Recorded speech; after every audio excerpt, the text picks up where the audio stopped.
And we've reached the midway point of the NFL season. And this is where you start to see a lot of people give out their completely meaningless. These things do not have any impact on anything. But they give out mid-season awards. And I saw the athletics story. It's like the third or fourth time I read an athletics story. You can see where I go most of the time for sports news. You can see that one of the pages that I go to almost immediately every day is The Athletic. Spawns a lot of topics here on the show. But they gave out their all-rookie mid-season awards. And listen, you know me. You give me a list. You give me a mock draft. You give me awards. You give me winners and losers. You give me anything that's a ranking of something, I'm interested. I'll click on it. I'll scroll down. I'll look to see if there's an angle that we can take here on the show. I'm interested. And so they did their all-rookie team. And listen, Jaden Daniels was the midseason rookie of the year at quarterback. That should surprise you. But down to wide receiver, they gave the award, the midseason award, all-rookie wide receiver, to Brian Thomas Jr. And they gave the runner-up to Malik Neighbors. And then there was a group of honorable mentions, and the first name on the honorable mentions was Marvin Harrison Jr. And so I saw that. Didn't get the first spot. Brian Thomas Jr. got that spot. Malik Neighbors was the runner-up, so Marvin Harrison Jr. not in the 2 spot. Marvin Harrison Jr. as part of the honorable mention. So I thought, okay, national perspective, Marvin Harrison Jr., not one of the top 2 rookie wide receivers. Let's reframe this conversation. Let's have this conversation of how we would describe Marvin Harrison Jr.'s rookie year. Because on a national level, compared to some of these other rookie wide receivers, it is lacking. It is not to what Brian Thomas Jr. is doing or to what Malik Neighbors is doing. So I'm going to start here. We're just going to do the statistics. These are your top reception getters amongst rookies. Brock Bowers with 57, Malik Neighbors with 55, Brian Thomas Jr. and Ladd McConkey with 35, and then Marvin Harrison Jr. with 28. So your top 2 are 57 and 50, Bowers, who's just a unicorn, and Malik Neighbors. Marvin Harrison Jr. all the way down to 28. Again, we're just going to present the data, and then we'll have the conversation. So that's receptions. Yards, Brian Thomas is first with 595. Brock Bowers is second with 580. Malik Neighbors is third with 557. Marvin Harrison Jr. is fourth with 445 yards. So amongst rookies, fifth in receptions with only 28, fourth in yards.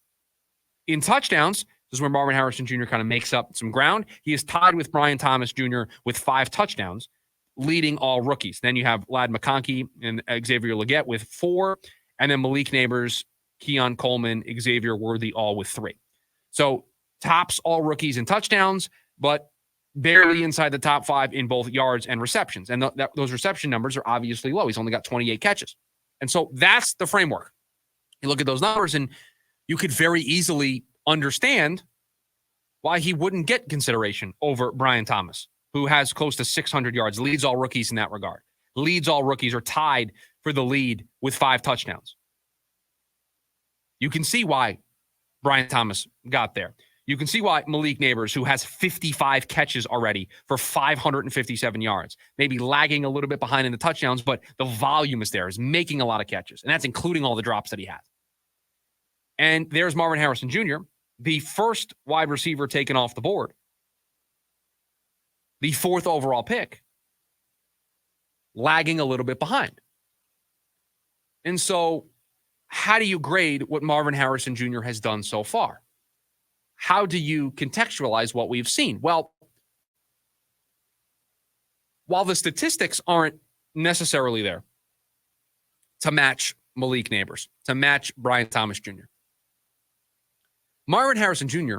has had a huge impact on this team, has had a huge impact on this offense. Now, I would be the first to admit, I think all of us expected him.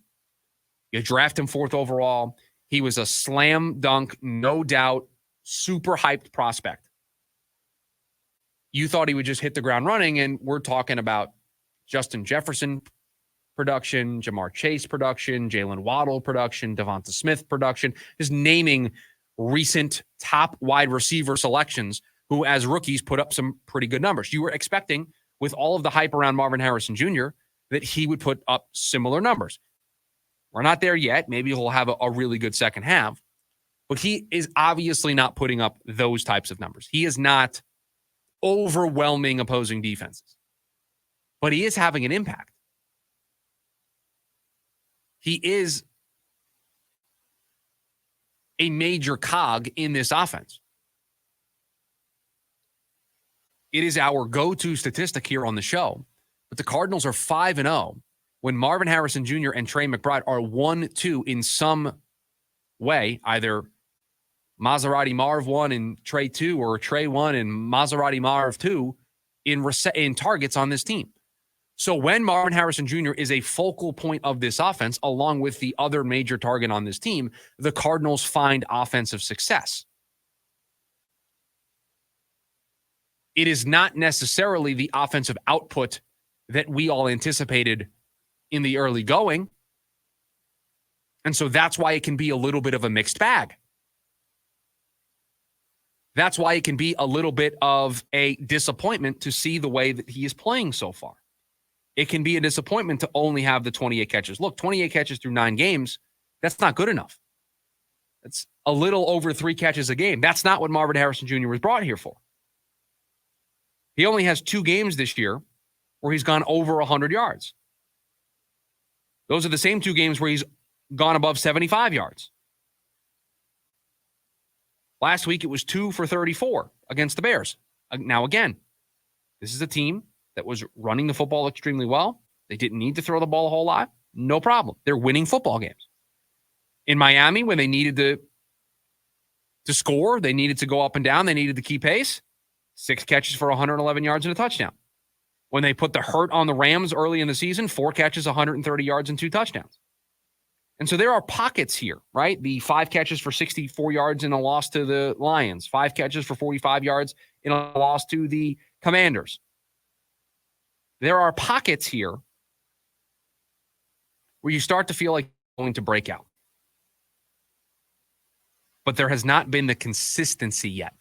There hasn't been a stretch of 3 or 4 games where the target share is there, the catches are there, the production is there, the touchdowns are there, and you start to feel like now he's arrived. Have maybe you felt it was the 4 catches for 130 yards and 2 touchdowns against the Rams, and if that's how you feel, I can't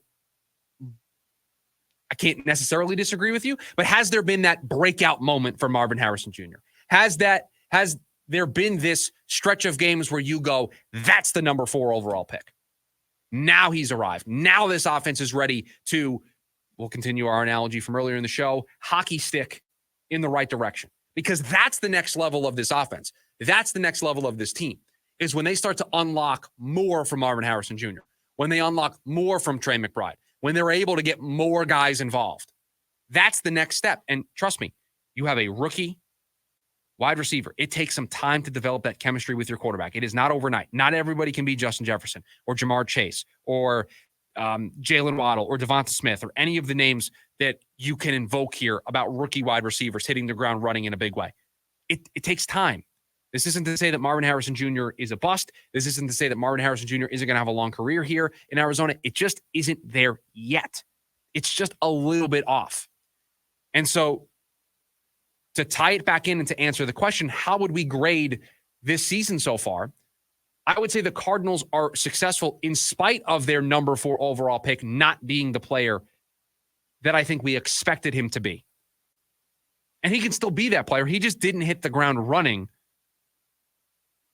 the way we thought he would. You know what? Football's hard. It's a hard sport. Sports in general are hard. No 2 players are the same. No 2 teams are the same. No 2 situations are the same. And so you can talk about how good he is as a prospect compared to Jalen Waddle or Jefferson or Chase or Garrett Wilson or Chris Olave, just naming other Ohio State wide receivers. You can try to play that comparison game, but he is a unique player. He is a unique talent, and his path to being a great in this league is going to be different than those who came before him, different than those who come after him. And so all you have to ask yourself is, do you feel like the arrow is trending in the right direction? Do you feel differently about the Cardinals making the pick here through the midway point than you did when they made the pick? And I think it would be foolish to be jumping off the bandwagon right now. Is it perfect? No. Would you have anticipated him to be the all-rookie midseason award winner at wide receiver? Yes. Worst case, he would be the honorable mention because somebody else also had a big first half. That would have been a very fair and reasonable expectation. He hasn't hit that yet. Okay. Has the 5 touchdowns. That leads all rookies. The reception numbers, you'd like to see those increase. That, I think, is going to come with time. That is going to come with the chemistry that he's going to develop with Kyler Murray as the season goes on. So if you're grading it, you're not giving it A. You're probably not giving it a B+. You're probably B- C. He's getting reps. He's contributing to this team. It's not hitting the ground running the way you expected it to. And you can see that in the way that the national media is looking at him. But as he goes, this offense goes, and as this offense goes, this team goes, and as this team goes, the results follow. And so he is shown in the early stages, he is an important part of what this team is doing, and he helps this team win football games. The numbers and production might not be there yet, but they will come. That stretch of back-to-back 100-yard games, that stretch of 6 or 7 games with a touchdown, that will come, and it might come very quickly. And when it does, that's when you're going to start to see this team take off.